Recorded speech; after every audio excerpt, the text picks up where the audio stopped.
नमस्कार दोस्तों, स्वागत है आपका टैली की अगली क्लास में। आज हम आपको बताने वाले हैं कैसे हम टैली के अंदर परचेज ऑर्डर को एंटर करते हैं। इससे पहले हम परचेज की एंट्री करना सीख चुके हैं, सेल की एंट्री करना सीख चुके हैं, बट परचेज की एंट्री हमने डायरेक्ट की थी, उसको परचेज ऑर्डर के साथ कनेक्ट नहीं किया था। तो आज हम आपको परचेज ऑर्डर के साथ उसको कैसे कनेक्ट करते हैं और कैसे हम परचेज ऑर्डर को, कितने ऑर्डर पेंडिंग हैं, क्या उसकी ड्यू डेट्स हैं और कितना उसमें से मटेरियल आ गया उसको कैसे ऑटो सेटअप करते हैं और वो इन्वॉइसिंग करते वक्त कैसे वो उसको पिक करता है, हम आपको वो बताने वाले हैं। तो आइए चलते हैं टैली के अंदर। यहां पे देखिए, आपको गेटवे ऑफ टैली पे जाने के बाद एक बार F10 प्रेस करना है, वाउचर एंट्री में आना है, पहले V प्रेस करके, और उसके बाद F10 प्रेस करना है। F10 प्रेस करने से क्या होता है, आपको सारे के सारे वाउचर्स मिलते हैं, लेकिन कुछ वाउचर्स जो इनएक्टिव होते हैं वो यहाँ शो नहीं होते। तो उसके लिए आपको यहाँ ऊपर आना होता है शो इनएक्टिव करने के लिए। जब आप शो इनएक्टिव करेंगे तो शो इनएक्टिव करने के बाद आपको सेल ऑर्डर और परचेज ऑर्डर का ऑप्शन मिलेगा। देखिए, आपको यहाँ दो, आपको जो हिडन पोजीशन में है, तो इनकी शॉर्ट कमांड भी आपको दी हुई है, कंट्रोल F9 और कंट्रोल F8। तो आपको इसको एक्टिवेट करना है, तो एक बार के लिए आप एंटर करेंगे। फर्दर जब आप वाउचर एंट्री में आएंगे तो इस कमांड्स को आप कंट्रोल F8 और 9 को यूज कर सकते हैं, बट जब तक वो एक्टिवेटेड नहीं है तो फर्स्ट टाइम आपको यहाँ से एंटर करके उसको एक्टिवेट करना पड़ेगा। वो वाउचर एंट्री में जाने के बाद F10 करके आपको वाउचर देखना पड़ेगा। तो ये आपसे क्वेश्चन पूछ रहा है एक्टिवेट करने के लिए, तो आप इसको एंटर करेंगे। तो एंटर करने के बाद फॉर एग्जाम्पल मुझे 5 जनवरी को एक इनवॉइस इशू करना है, मतलब परचेज ऑर्डर इशू करना है आदित्य एंटरप्राइज के नाम से। मुझे आदित्य एंटरप्राइज से डेटा, मतलब कुछ मटेरियल्स मंगवाना है। तो मोड ऑफ टर्म्स, पेमेंट मैं 30 डेज में करने वाला हूँ। कोई और रेफरेंस अगर आप देना चाहते हैं वो दे सकते हैं। टर्म्स ऑफ डिलीवरी, मेरे को 15 डेज में डिलीवरी चाहिए, मैं लिख सकता हूँ टर्म्स डिलीवरी की। डिस्पैच थ्रो, आप ये ट्रक या व्हीकल जो भी जिसके थ्रू आप डिस्पैच करना चाहते हैं। डेस्टिनेशन, मेरे को हिसार में डेस्टिनेशन रिक्वायर्ड है। कैरियर नेम एजेंट आपके पास अवेलेबल है तो आप लिख सकते हैं। Bill of lading, RR number और ये डेट और व्हीकल नंबर अगर आपके पास अवेलेबल है तो आप डाल सकते हैं। तो अदरवाइज आप इसको एंटर कर दें। ये पार्टी की डिटेल्स ऑटोमेटिक आएगी। इसको एंटर करने के बाद ऑर्डर नंबर में आप डाल सकते हैं। अगर पहला ऑर्डर है आपका, पहला नंबर ऑर्डर नंबर 1 डाल सकते हैं, या मैं फाइल बनाता हूँ आदित्य एंटरप्राइज के नाम से कितने ऑर्डर आ रहे हैं तो मेरे को अलग से ऑर्डर नंबर से ही पता चल जाए। तो मैंने जैसे यहाँ लिखा आदित्य एंटरप्राइज के लिए AE/001 मेरा ये ऑर्डर नंबर है। और मैंने ऑर्डर नंबर को कहाँ पे डालूंगा, मैं परचेज की एंट्री में जाएगा और मैंने क्या परचेज करना है, लैपटॉप परचेज करना है। मैंने लैपटॉप को सिलेक्ट किया। अभी ये पूछ रहा है ड्यू कब। अब देखिए 5 जनवरी को ड्यू दिखा रहा है, बट मुझे क्या चाहिए, मेरे को आज मैं ऑर्डर दे रहा हूँ 5 जनवरी को, तो मुझे चाहिए कि मतलब ये ऑर्डर विद इन 10 डेज मेरे पास आ जाए। तो 15 जनवरी होगी, मेरे को 15 जनवरी का इसको टाइम दिया। अब आप देख सकते हैं यहाँ पे आपको ऊपर दिखा रहा है रेट, लेकिन नीचे डेट्स आ रही है। ये थोड़ा सा इसके अंदर लैक है कि मतलब ये सेकंड रो में जो पूछ रहा है ना वो सेकंड रो में आएगा। उससे पहले आपसे ड्यू डेट पूछता है कि कितने दिन में आपकी डिलीवरी का रेफरेंस आपको देना है। एक बार एंटर करेंगे, यहाँ डेट डालेंगे। मैं 50 लैपटॉप खरीदना चाहता हूँ और 1 लाख रुपीज का एक लैपटॉप है, मैंने 50 लाख एंटर किया।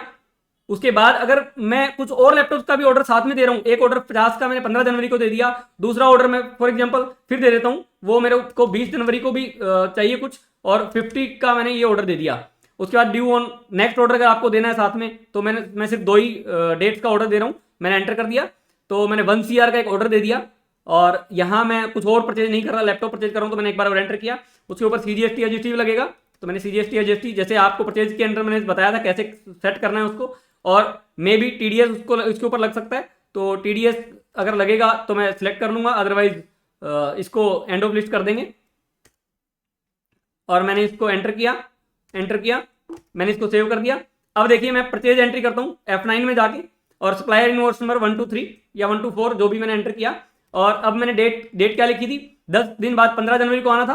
फॉर एग्जाम्पल ये 11 जनवरी को ही आ गया, तो 11 जनवरी को मेरे पास बिल आया आदित्य एंटरप्राइज का, और ये पार्टी डिटेल्स आई।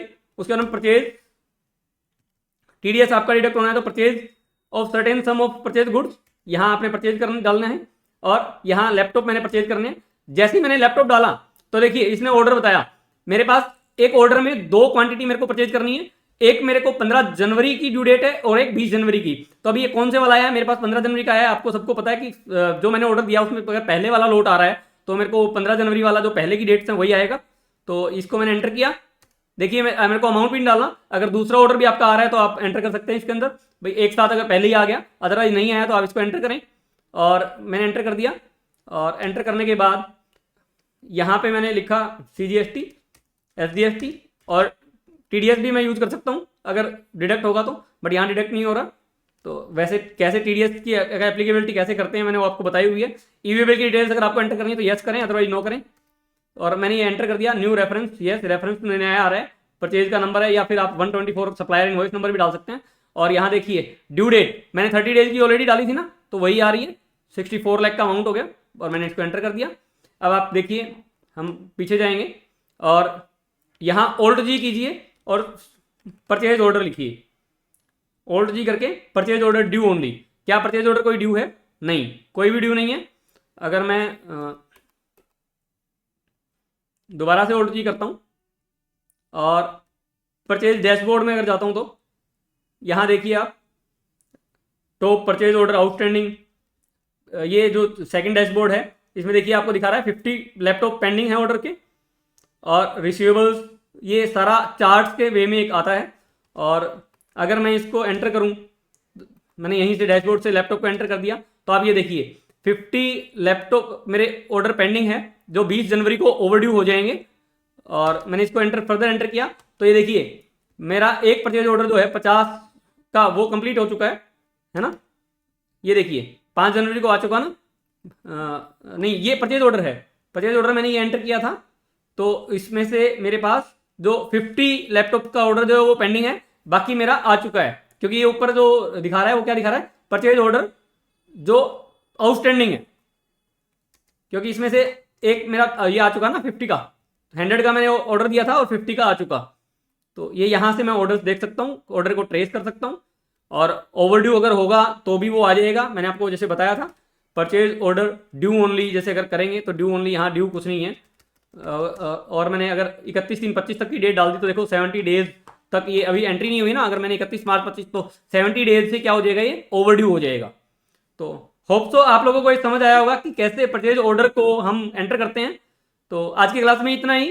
नेक्स्ट क्लास में शायद हम कुछ और सेल्स ऑर्डर के बारे में या कुछ और करेंगे। तो आप हमसे जुड़े रहिए, देखते रहिए, हम आपको और काफ़ी कुछ चीज़ें बताने वाले हैं नई नई। थैंक यू, आज के लिए इतना ही, धन्यवाद।